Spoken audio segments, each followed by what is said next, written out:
What's up guys, Kale here, and in this video I'm going to be going over the basics of the piston.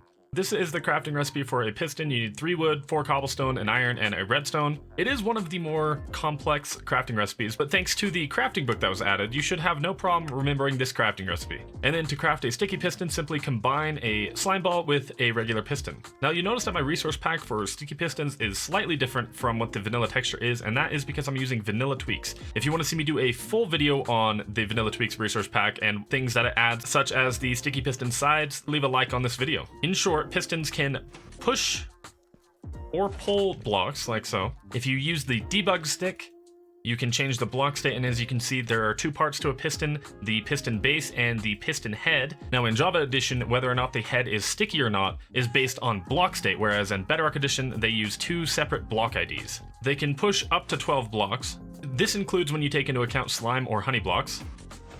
And while you can break a piston with your hand, and it will drop, the proper tool to use is a pickaxe.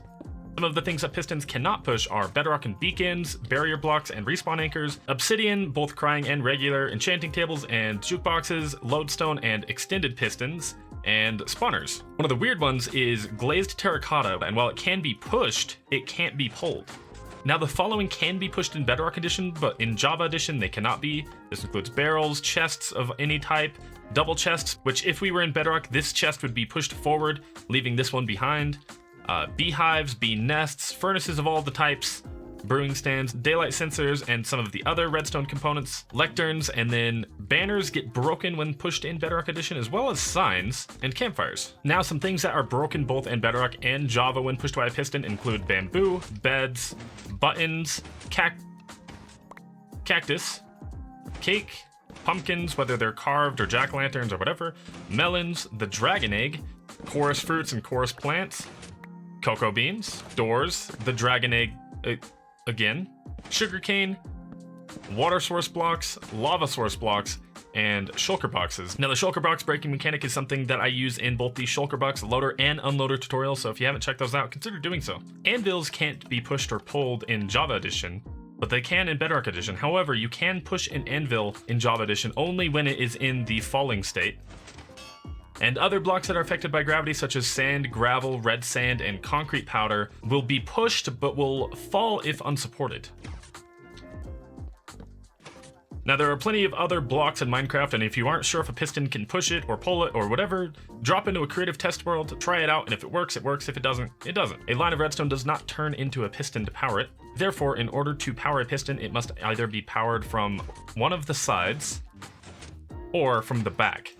Now, one of the weirder things about pistons is that they can be powered through quasi-connectivity, which is often called bud powering. And the way you do this is by powering a block that is adjacent to the corner of a piston, and then giving the piston a block update, such as placing a block next to it, which with this particular setup will power the piston until this block is unpowered or destroyed.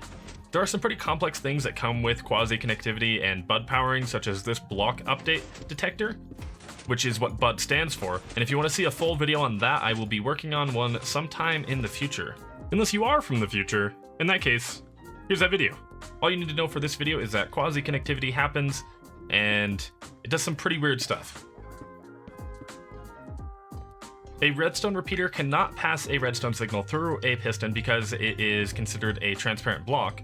And also, observers can power pistons, which is something I mention when I bring up slime block flying machines in the observer video. Pretty much everyone knows about piston doors in Minecraft, but another contraption that I feel like doesn't get enough attention is the block swapper, which is something that is very useful when making something like a water elevator.